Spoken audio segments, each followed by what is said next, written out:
por algunas cuestiones de economía. Pasaron un montón de cosas, se conocieron, bueno, todos los días suceden cosas relacionadas a la economía nacional. Hubo unos cambios en la política monetaria que instrumentó el Banco Central. Bueno, hoy este dato que conocemos de desempleo, un montón de cosas que podemos charlar con Bernabé Salas. Economista, él. ¿Cómo andás, Berna, querido?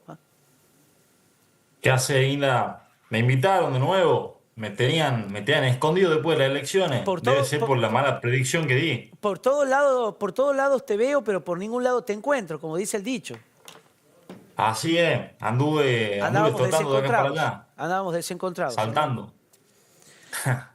Bueno, contame un poco, a ver, ¿por dónde vamos a empezar? De todas estas cuestiones que venía mencionando y de temas diversos que fueron ocurriendo en cuanto a la economía en la Argentina. Bueno, ciertamente tenemos muchas cosas para hablar. Podemos empezar, si querés, por el nuevo régimen del tipo de cambio y después hablamos un poquito del desempleo, de la actividad. ¿Qué Vamos a eso, opinás? le contamos a la gente. Estuvimos charlando un poco con Berna por WhatsApp estos últimos días sobre estos cambios del Banco Central. Son bien importantes, Berna, corregime si no me equivoco, y explicaron en qué consisten, porque a ver, tuvieron apenas se anunció este plan nuevo, tuvo un impacto en el tipo de cambio, tuvo un impacto de prima facie en el riesgo país, o fue casualidad y no tenía que ver con esto. No, todo tuvo que ver con esto, te diría, pero porque fue un pack de medidas que medio que para mí, en mi interpretación, el mercado se lo venía pidiendo al gobierno. Sí. Por un lado, esto que vemos en el gráfico es una modificación de las bandas cambiarias. Viste que antes estaba el techo de la banda, que se modificaba el 1% mensual, aumentaba, y si el tipo de cambio pasaba ese techo de la banda, el gobierno tenía que vender, el Banco Central tenía que vender dólares.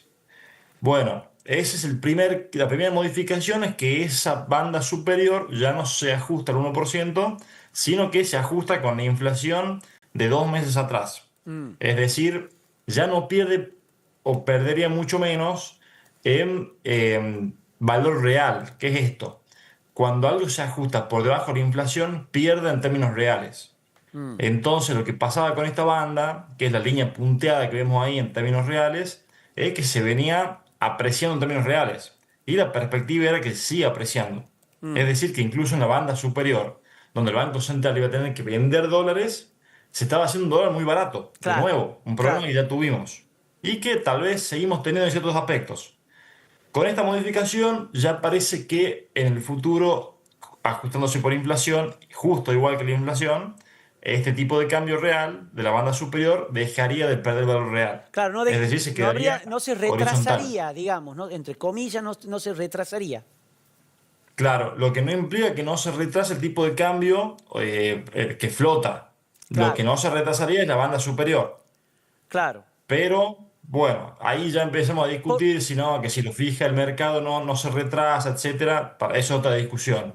¿Por qué? ¿Por ¿Cómo, qué? Pero cómo? para, explícame un poquito eso porque me parece interesante y de utilidad para todos. Digo, porque siempre nos fijamos, quizás los que no somos inversores más expertos, no nos estamos fijando tanto en eso, pero sí nos fijamos en el valor de la banda superior del dólar y ahí nos empezamos a preocupar. ¿Por qué vos decís que podría igual subir eso? No, lo que yo digo es que el tipo de cambio que flota ¿Sí? dentro de las bandas podría igual entrar en una situación de apreciación excesiva, o sea, de retraso, de un dólar muy barato. Al No revés, sé, decís vos, que igual podría pasar eso.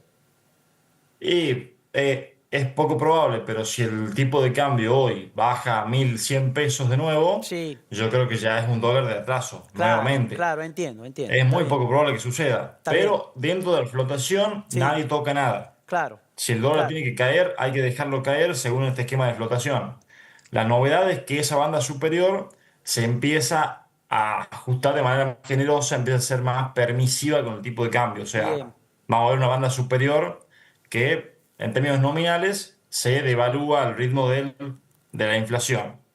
bien. También porque meses hasta marzo va a haber poca entrada de dólares porque mucha cosecha se adelantó. Mm, Se adelantó a finales de septiembre. con el Cua- incentivo que dio el gobierno. cuando se implementa. Bueno, Exactamente. claro. Entonces, muchas liquidaciones se adelantaron.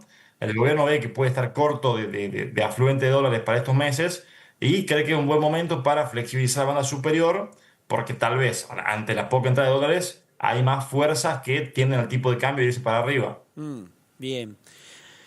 Eh, entonces, en definitiva, lo que se podría esperar a partir de ahora es em, cierta, si se quiere, estabilidad, pero sí una apreciación más, como vos decías, generosa y cercana a lo que vaya siendo la evolución de la inflación. O sea, sube un 2% la inflación mensual, va a subir más o menos en ese tono el valor del dólar. A ver, ahí justo, fíjate que está Ahí está. ahí está, con la conexión medio compleja. Ahí estamos mejor, Sí, creo. sí. Me está dejando a gamba. Sí. Lo que decías es ¿qué se puede esperar entonces a partir de este nuevo esquema monetario? Perdón, y me faltó una parte, la Dale. segunda etapa de este plan, que es lo más importante, Sí. que es que el gobierno durante todo 2026 empezaría a implementar compra de dólares, el Banco Central, no el gobierno. Claro, tenés Compra de razón. Es lo otro que dólares, se anunció, sí. exactamente, que es algo que ya se venía pidiendo, se viene desde el lado opositor, se viene argumentando que las reservas son moderadas, que muchas reservas no son genuinas, sino que son reservas Mm, por préstamos, por swap, etcétera, o depósitos de los agentes, y que el Banco Central tenía que incorporar reservas porque hay una gran relación entre las reservas y el riesgo país. mm, Mientras más reservas tenés, más tiende a disminuir tu riesgo país. Mientras menos riesgo país tenés, que es lo que busca el gobierno, más barato podés endeudarte y afrontar el perfil de vencimientos que se pone muy exigente desde 2027. claro, claro. Es algo, es un objetivo primordial, si no estamos complicados, muy complicados. Bien. Entonces, el gobierno atiende a esta necesidad después de argumentar bastante tiempo que no necesariamente había una relación entre reserva y riesgo país. En este caso, atiende a la necesidad y dice, sí, al final es cierto que hay una relación entre estas dos cosas y anuncia esa compra de reservas que para mí es bastante sano. Se lo venimos pidiendo hace mucho tiempo. Veremos si cumplen con los objetivos también. Espero que Claro. la compra de reservas sea como prometen, de 10.000 millones en todo 2026 y no se queden cortos y mucho menos muy cortos, por supuesto. Esperemos que no suceda. Vamos para los otros indicadores, si te parece, Berna, cambiamos de tema que ahí fueron apareciendo esta semana. Hoy hablábamos tempranito con Gaby sobre lo que fue el dato de desempleo y principalmente el relacionado a Tucumán, ¿no? Que no deja de encender una luz de alerta, si querés, porque sube un poco más del promedio regional. Y hablábamos, correginos vos si no es así, con Gaby tempranito, bueno, que tiene que ver también con las características que tiene Tucumán en cuanto a su estructura de economía, ¿no? Que por ahí, cuando hay una caída de la actividad, lo siente mucho porque hay muchos servicios, comercio, nuestra provincia, más allá de las dos industrias fuertes que tiene.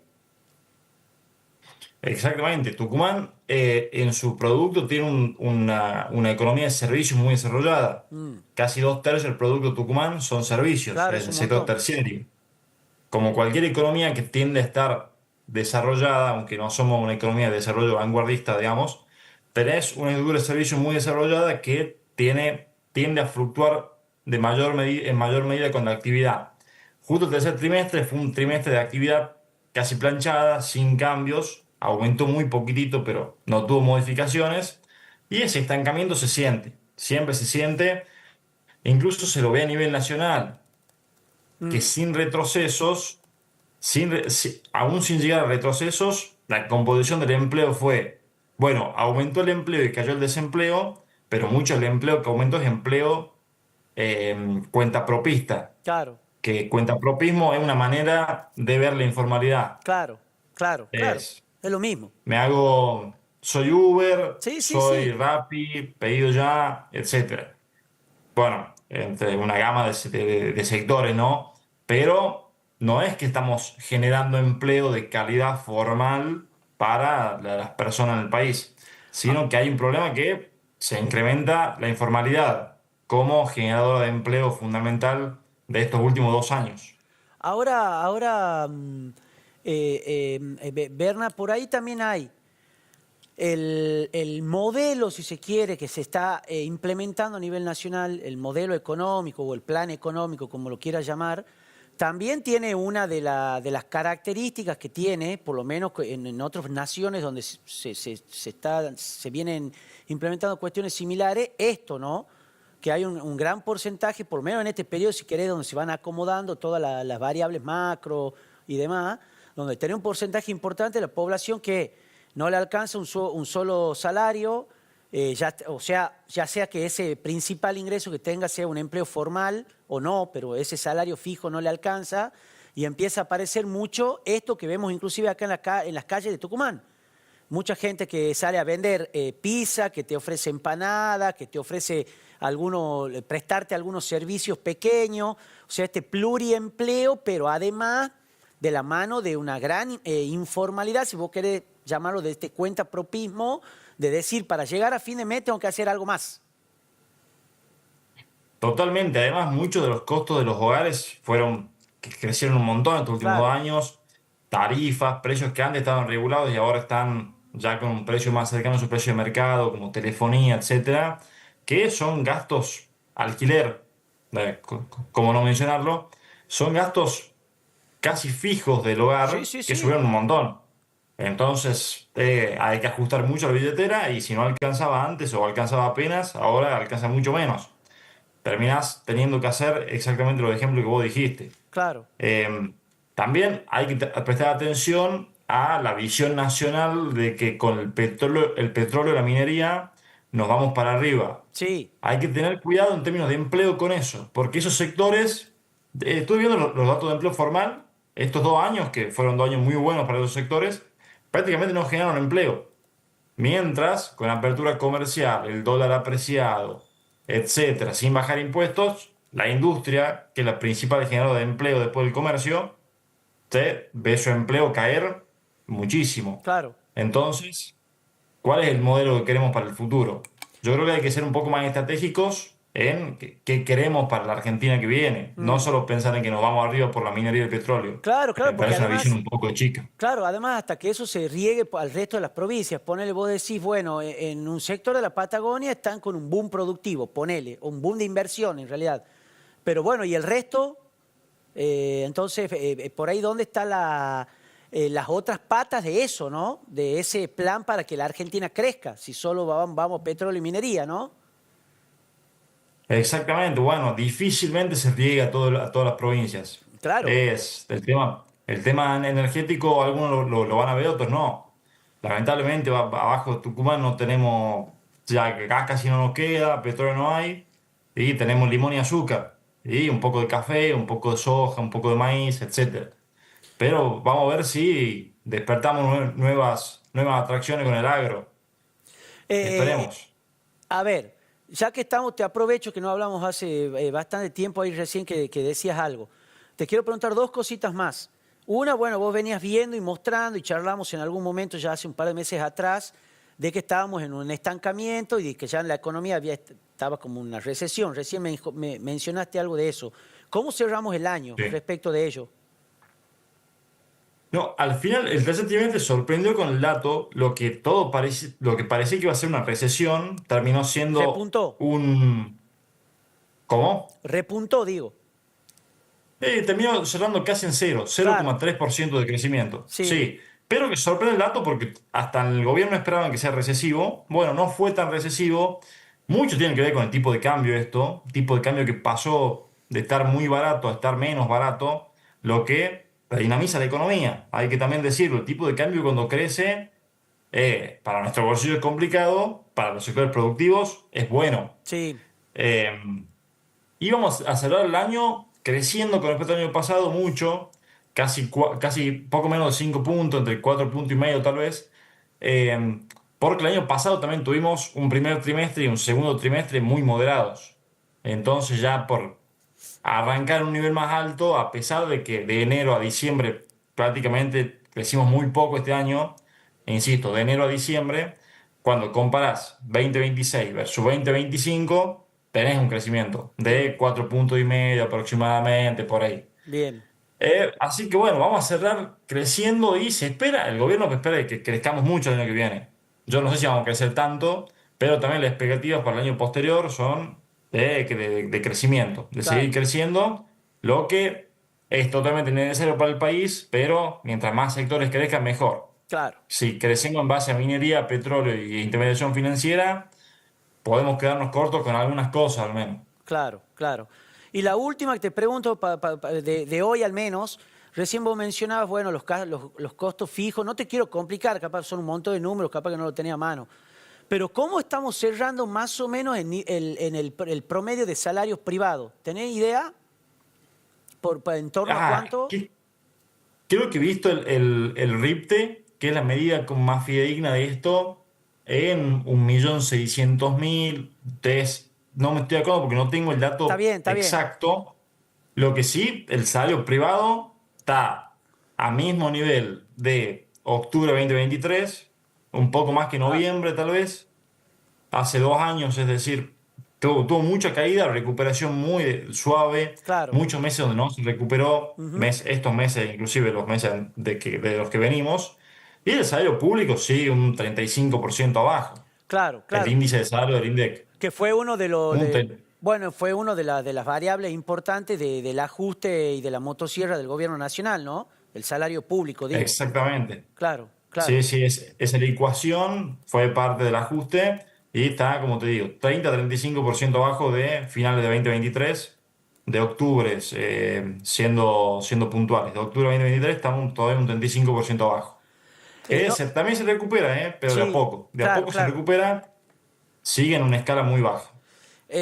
Sí, como vos decías, volviendo a esto, el RIPTE y el CIPA, digamos, estos dos Sí, variables marcan, sí, en torno del 1.600.000 pesos. 1.600.000 pesos uno y 1.593.000 otro de ingresos, ahí está. de ingresos privados promedio. ¿Por qué te preguntaba esto? Exactamente. ¿Por qué te preguntaba esto, Berna, llevándolo a la economía hogareña, digamos, del día a día?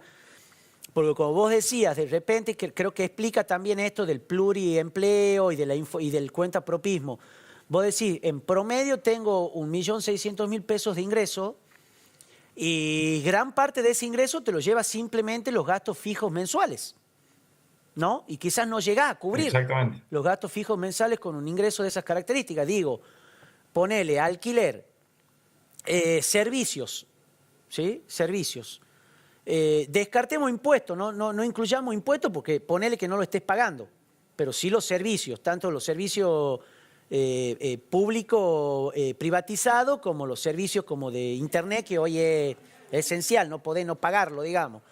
Le suma transporte, le sumas algo de educación, que aunque vayas lo mandes a tu hijo a la escuela pública, gastas en educación y el 1.600.000 pesos no cierra de ninguna manera, ¿no?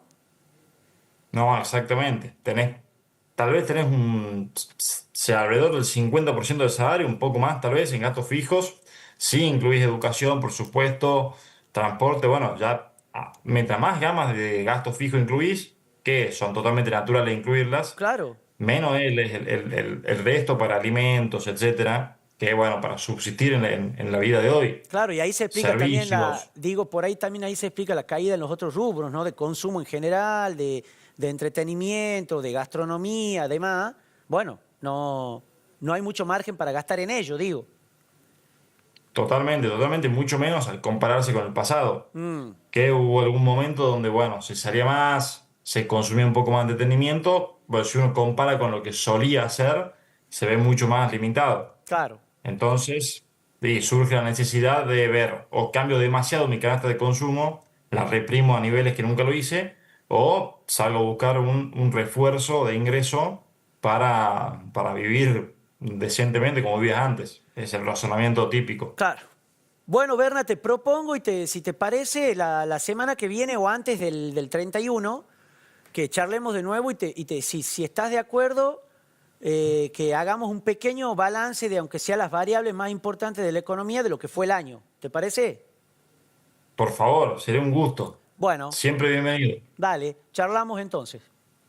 Dale, No, Inda, un no, gusto verte. Te mando un abrazo. y nos vemos quizás hoy, ¿no? Hoy recordamos de paso que es la cena anual de la Fundación de Federalismo y Libertad, socioeconomistas, vos también ahí de la Fundación, van a venir autoridades nacionales, se espera ahí como orador central al CEO de YPF, ¿no?